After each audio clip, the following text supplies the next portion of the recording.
마태복음 25장 1절에서 13절. 우리 함께 저와 함께 교독하겠습니다. 마태복음 25장 1절에서 13절. 그때 천국은 마치 등을 들고 신랑을 맞으러 나간 10 처녀와 같다 하리니 그 중에 5은 미련하고 5은 슬기 있는 자라. 미련한 자들은 등을 가지되 기름을 가지지 아니하고 슬기 있는 자들은 그릇에 기름을 담아 등과 함께 가져갔더니 신랑이 더디 오므로 다 졸며 잘세. 밤중에 소리가 나되 보라 신랑이로다 맞으러 나오라 하매 이에 그 처녀들이 다 일어나 등을 준비할세. 미련한 자들이 슬기 있는 자들에게 이르되 우리 등불이 꺼져가니 너희 기름을 좀 나눠달라 하거늘 슬기 있는 자들이 대답하여 이르되 우리와 너희가 쓰기에 다 부족할까 하노니 차라리 파는 자들에게 가서 너희 쓸 것을 사라 하니 그들이 사러 간 사이에 신랑이 오므로 준비하였던 자들은 함께 혼인잔치에 들어가고 문은 닫힌지라. 그 후에 남은 처녀들이 와서 이르되 주여 주여 우리에게 열어 주소서. 대답하여 이르되 진실로 너희에게 이르노니 내가 너희를 알지 못하노라 하였느니라. 그렇죠? 그런즉 깨어있으라 너희는 그날과 그때를 알지 못하느니라. 아멘. 할렐루야. 여러분 주님의 이름으로 축복합니다. 특별 새벽기도 시간을 또 맞이해서 나오신 여러분들 주의 이름으로 축복하고 또 이 시간에 또 깨어서 함께 예배에 참여하는 모든 분들 축복하고 또 오늘 또 언제라도 이 시간에 또 함께 또 이 영상을 통해서 예비하시는 모든 분들을 주의 이름으로 축복합니다. 찬양단 오셔서 너무 좋습니다. 기다렸습니다. 아침에 오셔서 이렇게 찬양한다는 게 참 쉽지 않은데 또 너무 감사드립니다. 하여튼 이게 전쟁을 치를 때 여호사밧도 그러듯이 찬양단이 앞으로 탁 나가는 것처럼 찬양하고 나가는 너무 좋습니다. 이따 끝나고 오셔서 또 같이 좀 찬양하시면 좋을 것 같아요. 아침 오면서 그런 생각 들더라고요. 비도 많이 오고 코로나 때문에 지금 전 세계가 난리인데 특별 새벽 기도를 한다고 이렇게 한다는 게 참 어떤 건가. 지난 주간에 목사님들하고 만날 일이 있어서 좀 얘기하다가 저에게 특사한다 그랬더니 요즘 같은데 무슨 특사를 해요 이렇게 저한테 말씀을 하시더라고요. 근데 그런 생각이 들었어요. 훈련이다. 그 군대에 가도 보면은 요즘 같은데 겨울에 혹한기 훈련 뭐 이런 거 하거든요. 아주 그냥 어려운 훈련들을 하는데 그런 걸 통해서 실전을 대비하고 또 실제로 전쟁이 났을 때 평소에 훈련을 쌓았던 분들이 군인들이 전쟁을 잘 치르는 것처럼 어찌 보면 우리가 매일매일 또 우리가 앞으로 삶에 있어서 영적 싸움들을 실전들을 싸워 나가게 되는데 사실은 그 실전이라는 게 나와의 싸움이잖아요. 쉬고 싶고 또 감정적으로 여러 가지로 죄에 넘어가고 싶은 자신을 이겨내는 그런 싸움들을 싸우는 건데 이렇게 또 특별한 새벽기도 어려운 환경이지만 그래도 나와서 예배드리고 그래도 일어나서 예배드리고 이런 시간들을 통해서 우리의 영적 근육들을 잘 이렇게 단단하게 무장하는 시간들이다 이런 생각이 들고 이런 시간들을 통해서 우리가 영적으로 잘 무장되면 실제적으로 사탄과의 싸움을 싸워가는 시간 속에 승리하는 진짜 군사들이 되겠구나 이런 생각이 들어서 의미가 있고 참 축복된 시간이다 하는 그런 마음 확신을 가지고 아침에 다시 한번 저도 이렇게 나왔습니다. 하여튼 주님의 이름으로 축복합니다. 비 오는 날 오시느라고 진짜 수고하셨고 돌아가실 때도 조심해서 안전히 잘 돌아가시도록 제가 기도하고 또 이 아침에 이 시간 함께 깨어서 예배하는 모든 분들 주님의 이름으로 축복합니다. 이 시간이 정말 하나님 주신 은혜의 시간 될 줄 믿습니다. 자, 오늘 마태복음 25장 1절에서 13절 우리 주님이 이제 비유를 말씀하시는 건데요. 우리 앞에 24장에서 예수님 오심에 대한 여러 가지 교훈들을 주셨는데 그것을 이제 25장에서는 비유로 이야기로 얘기하시는 거예요. 그 앞에 나와서 주셨던 교훈들을 이제 이야기를 통해서 쉽게 이해할 수 있도록 예수님이 이제 3가지 이야기를 오늘 25장에서 하실 텐데요. 오늘은 첫 번째 이야기로 소위 말하는 열처녀 비유, 열처녀 이야기입니다. 이것은 앞에 24장에서 얘기하셨던 깨어 있어야 된다라고 하는 가르침을 쉽게 이해하도록 이야기로 풀어주신 그런 내용이 이 열처녀의 비유입니다.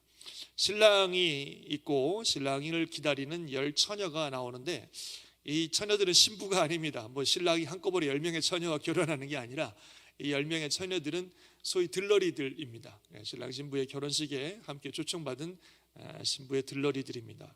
유대인들은 보통 10명 정도 들러리가 이렇게 쓴다 그래요. 그래서 들러리들인데 결혼식은 주로 해가 지면 저녁 때 많이 한다 그럽니다. 특별히 이 들러리들은 신랑 집에서 대기하고 있다가 이제 신랑과 신부가 이렇게 결혼식을 하러 신랑 집으로 밤에 오면 이제 등을 가지고 탁 맞이하고, 그러면 이제 신랑 신부와 함께 신랑의 집에 들어가서 혼인 잔치를, 결혼식을 멋지게 하는 거죠.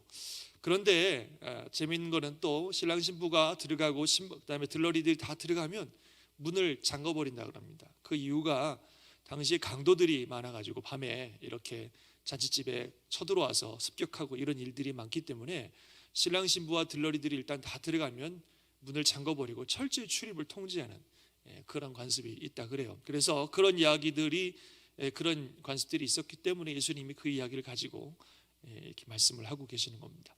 그래서 이 신랑이 나오는데, 신랑은 우리 아시는 것처럼 예수님을 상징하고, 신랑을 기다리고 있던 10명의 처녀들은 성도들을 상징합니다. 그런데 이 이야기를 들어보면 신랑을 기다리는 10명의 처녀 중에 5명은 혼인잔치에 들어가고 5명은 혼인잔치에 들어가지 못했습니다. 아주 이게 굉장히 중요한 사실인데, 10처녀가 성도를 상징한다 그랬습니다. 그러면 주님의 재림시에 그 주님과 함께 천국잔치에 참여하는 성도가 있고 못 들어가는 성도들도 있다는 거예요. 지금 이 이야기는 예수님을 안 믿는 사람을 얘기하는 게 아닙니다. 예수님을 안 믿는 사람 얘기하는 게 아니라 다 신랑을 기다리는 처녀들이었어요. 즉 겉으로 볼 때는 최소한 예수님의 재림을 기다리면서 주님을 믿는다고 말하는, 본인도 그렇게 생각하는 그런 성도들이라는 거예요. 주님 오심을 믿고 주님 오심을 기다린다고 말하는 성도들인 겁니다. 10처녀들이니까, 신랑을 기다리는 처녀들이니까 주님을 믿고 주님을 기다린다고 하는 성도들인데, 다 그들 중에 어떤 성도는 주님의 천국잔치에 함께 참여하고, 그들 중에 어떤 성도들은 주님의 천국잔치에, 주님 오심으로 말하 이루어지는 천국잔치에 들어가지 못하는 성도들이 있다는 사실입니다. 정신이 번쩍 나는 이야기예요. 말씀 이렇게 읽으면서 정말 정신이 번쩍 나는 이야기 아니겠습니까? 지금 말씀드린 것처럼 예수 믿는 사람과 안 믿는 사람을 얘기하는 게 아니라니까요. 안 믿는 사람은 천국잔치에 못 들어가고 예수 믿는 사람은 천국잔치 들어가는 이런 얘기가 아니라 다 성도들인데, 다 주님의 재림을 기다리는 성도들인데, 그 성도들 중에 어떤 사람은 주님 오실 때 주님을 맞이하고 천국잔치 들어가고, 그 성도들 중에 어떤 사람은 천국잔치에 못 들어간다는 거예요.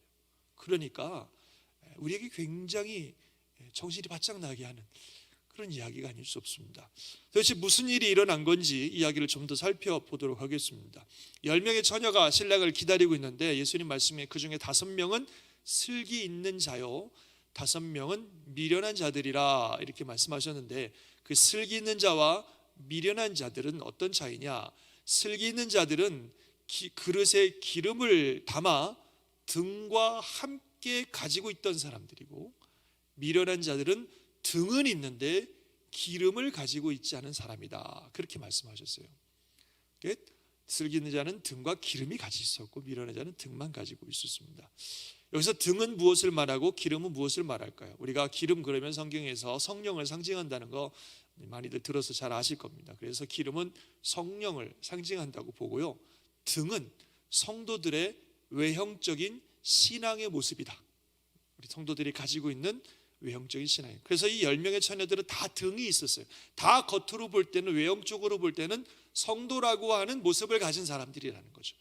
근데 그 중에 5은 기름이 있었고 5은 기름이 없었다. 즉 5명은 성령님이 함께 하시는, 성령님이 그 안에서 역사하시는 그런 성도였지만, 5명은 성령님이 함께 하시지 않는, 성령이 없는 성도였다. 겉으로 볼 때는 다 성도라고 하는 모양은 가지고 있었는데, 등은 있었듯이, 그러나 성령이 있느냐 없느냐의 차이였다는 겁니다. 그런데 신랑이 더디 옵니다. 그래서 다 졸며 자죠. 육신을 가진 인간이니까 늦은 밤까지 신랑이 오지 않으니까 잘 수밖에 없죠. 그런데 한밤중에 갑자기, 우리 주님 자주 말씀하시는 표현에 의하면 생각지도 않은 때에 갑자기 신랑이 도착을 한 것입니다. 그때 슬기로운 자들은 등과 기름이 있기에 신랑을 맞으러 등을 밝히고 나갔는데, 미련한 자들은 등은 있는데 기름이 없어가지고 등불을 켤 수가 없어서 신랑을 맞으러 나갈 수가 없었다는 겁니다. 그래서 그 미련한 자들이 슬기는 자들에게 기름을 좀 나눠달라 그랬더니 기름 나눠주는 건 안 되고 지금이라도 가서 기름 사라 그랬더니 그들이 그 밤에 기름을 사러 갔어요. 근데 기름을 사갖고 와서 보니 이미 신랑은 도착하고 들러리들과 함께 신부와 함께 잔치집에 들어갔고 문은 닫혔습니다. 그제서 와서 문을 두드리면서 우리가 들어가게 해달라고 소용해봤자 이미 문은 닫히고 출입은 철저히 통제되기 때문에 더 이상 들어오지 못하고, 심지어 신랑은 난 너희들 누군지 모른다 이렇게까지 이야기하시는 그런 것을 봅니다. 중요한 것은 신랑이 생각지도 않은 때에 오신다는 거예요. 한밤중에 생각지도 않은 때. 육신을 가진 사람이니까 말씀드린 것처럼 늦은 밤에 잠을 잘 수도 있겠죠. 잠을 잤느냐 안 잤느냐가 문제가 아니라 중요한 것은 기름이 있느냐 없느냐가 중요했습니다. 이것은 앞에 24장에도 예수님 하신 말씀이에요. 두 사람이 밭에서 일했는데 한 사람은 데려감을 당하고 한 사람은 버려둠을 당하고, 두 사람이 맷돌질을 하는데 한 사람은 데려감을 당하고 한 사람은 버려둠을 당했다 이렇게 말씀하셨습니다. 말씀드린 것처럼 주님 만날 준비한다고 아무것도 안 하고 저 산에 가서 그냥 기도원에 가서 기도만 하고 그냥 예배만 드리고 그러고 살라는 게 아니에요.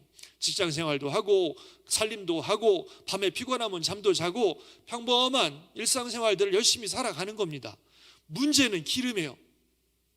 성령님, 무엇을 하든지 내 안에 성령님이 계시는가, 내가 영적으로 깨어있는가, 이게 중요한 거라는 거죠. 내가 늘 성령님과 동행하며 성령 충만한 삶을 살고 있는가, 이게 중요하다는 겁니다. 그게 문제였다는 겁니다.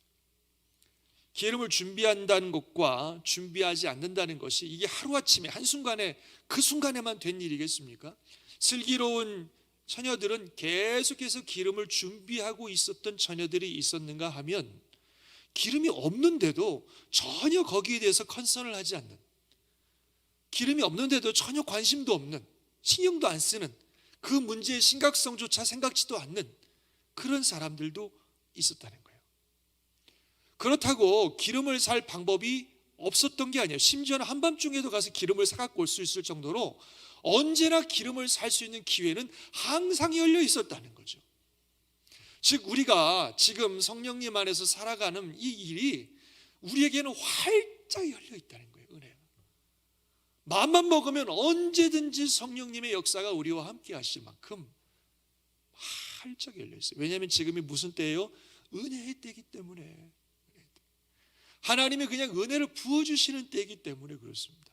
그 내가 주님 성령님의 충만함을 받고 주님과 동행하는 삶을 살고자 하는 마음만 있으면, 구하기만 하면 하나님께서, 우리 주님께서 그런 은혜를 그냥 막 은혜를 부어주시는 그런 때인 줄 믿습니다. 더군다나 우리 교회 너무 좋은 교회예요. 이런 일이 어떻게 있어요? 이런 어려운 시간에도 정말 여러분들 열심히 신앙생활 은혜 받게 하기 위해서 얼마나 교회가 노력을 많이 하고 있어요. 진짜 우리가 맘만 먹으면 얼마든지 은혜 받을 수 있는 그런 때입니다. 항상 열려 있어요. 그런데 여기에 관심도 없고 성령 다 소멸해버리고 겉으로 보이기에 성도라고 하는 모습만 있지 그 영은 잠자고 있고 성령님과 상관없이 그렇게 계속 살면 정말 생각지도 않은 때에, 주님이 계속 말씀하시는 것처럼 생각지도 않은 때에 주님 만나게 되고, 아니 주님 앞에 서게 되고, 아무것도 준비되어 있지 않던 자신의 삶으로 인해서 크게 후회할 날이 온다. 주님이 경고하고 계십니다. 이게 주님이 농담으로 하시는 말씀이 아니잖아요. 벌써 몇 번을 이야기를 하고 계시는 건데 그런 일이 분명히 있다는 겁니다. 더군다나 우리를 정말 경각심을 주시는 말씀은 나중에 그 처녀들이 그제서야 기름 구한다고 가서 기름을 구해가지고 와서 막 문을 두드리면서 열어달라 그랬더니 신랑이 뭐라 그러냐면 진실로 너에게 이르노니, 즉 이게 지금 그냥 하는 얘기가 아니야 이러는 거죠. 내가 진짜로 하는 말인데 진실로 너에게 이르노니 내가 너희를 알지 못한다. 와, 이렇게 말씀하신다는 거예요. 말씀하신 것처럼 이게 내가 그냥 하는 얘기가 아닌데 내가 지금 잠깐 장난치듯이 너희들에게 하는 얘기가 아닌데 진짜로 하는 말인데 난 너희 누군지 모르겠다. 이렇게 말씀하시는 거죠. 정신이 번쩍 나는 말 아니겠습니까? 평생 신앙생활 한다고 했는데, 평생 교회 나온다고 했는데, 평생 예배 드린다고 예수 믿는다고 그러고 살았는데 나중에 예수님 앞에 섰더니 난 니네 진짜 누군지 모르겠다. 내가 진짜로 하는 말인데, 이게 농담으로 그냥 잠깐 놀리려고 하는 말이 아니라 내가 진짜로 하는 말인데 난 너 누군지 모르겠다. 이렇게 얘기하시면 얼마나 낭패겠습니까? 성령님과 함께하지 않는 삶을 사는 게 주님이 이렇게 보신다는 거예요. 이렇게 누군지 모른다고 말씀하실 정도로 주님과 관계가 없었다는 거죠. 얼마나 참 우리에게 정신 번쩍 나게 하는 일인지 모르겠습니다. 사랑하는 성도 여러분, 기름 준비되어 있으십니까? 내 안에 성령님이 충만하게 임재해 계십니까? 우리의 영이 지금 살아 있습니까? 움직이고 있습니까? 우리 영이 항상 깨어 있어야 되고 성령 충만한 삶을 살아야 됩니다. 정말 생각지도 않은 때에 우리 주님 만나게 된다고 계속 주님 말씀하고 계십니다. 이런 말씀을 들었을 때 저와 여러분의 마음속에 그렇구나, 내가 정말 정신 바짝 차리고 정말 그래도 열심히 신앙생활을 해야 되겠구나, 이런 마음이라도 들면 아직은 성령님이 계신 거예요. 근데 이런 얘기를 들어도 전혀 마음에 그냥 어떤 도전도 없고 감흥도 없다 그러면 성령님이 계신 건가, 이렇게 생각해 볼 정도로 우리 자신을 좀 심각하게 돌아봐야 됩니다. 영이 살아있어야 돼요. 그 영이 주님과 함께 살아가는 삶을 살아가는 게 너무너무 중요합니다. 그래서 가장 기본적인 것은 우리가 요즘 매일 하고 있는 말씀과 기도입니다. 매 순간 말씀과 기도로 주님과 동행하는 삶을 사는 것입니다. 여러분, 주님 많이 생각하시고 또 늘 기도하시고 주님과 교제하시고 주님을 찬양하시고 늘 주님과 함께하는 성령 충만한 삶을 사시기를 주의 이름으로 축원합니다. 우리 스스로 볼 때 나 요즘 너무 좋아요, 매일매일 말씀과 기도 속에 살면서 너무 은혜가 넘치고 참 주님 주신 말씀 때문에 너무 좋아요, 이런 마음의 상태가 유지되어야 된다는 거예요. 그게 성령 충만입니다. 주변의 환경과 상황은 어려울 수도 있고 힘들 수도 있고 잘 될 수도 있고 안 될 수도 있지만 내 심령만큼은 나는 요즘 내 안에 정말 주님이 살아 역사하시는 것 같고 내가 주 안에 늘 함께 있는 것 같고 늘 주시는 이 말씀과 기도하는 시간들을 통해서 내 안에 은혜가 참 넘치고 나는 너무 참 마음이 좋아요. 이런 마음의 상태, 심령의 상태가 계속 유지되게 해야 하는 거예요. 그게 기름이 충만한, 성령 충만한 삶을 사는 겁니다. 말씀드린 것처럼 지금은 하나님이 은혜를 부어주시는 때예요. 우리가 마음을 주님께로 향하고만 있으면 그 은혜의 자리에 나아가기만 하면 이런 은혜들을 우리에게 넘치게 주시는 그런 때라는 것입니다. 그래서 저와 여러분들이 정말 이렇게 늘 성령 안에 사시다가 언제 주님이 우리를 부르시든지 아니면 언제 주님이 이 땅에 오셔서 주님을 만나시든지 성령 충만한 상태에서, 기름이 충만한 상태에서 주님을 만나고, 그래서 주님과 함께 천국잔치에 참여하는 영광스럽고 축복된 성도들이 되시기를 주의 이름으로 축원합니다. 매일매일 이렇게 말씀과 기도로 살아간다는 게 얼마나 중요한지 여러분 꼭 기억하시고 늘 주님과 함께 살다가 주님 만나는 복된 성도들 되시기를 다시 한번 주의 이름으로 축원합니다. 할렐루야.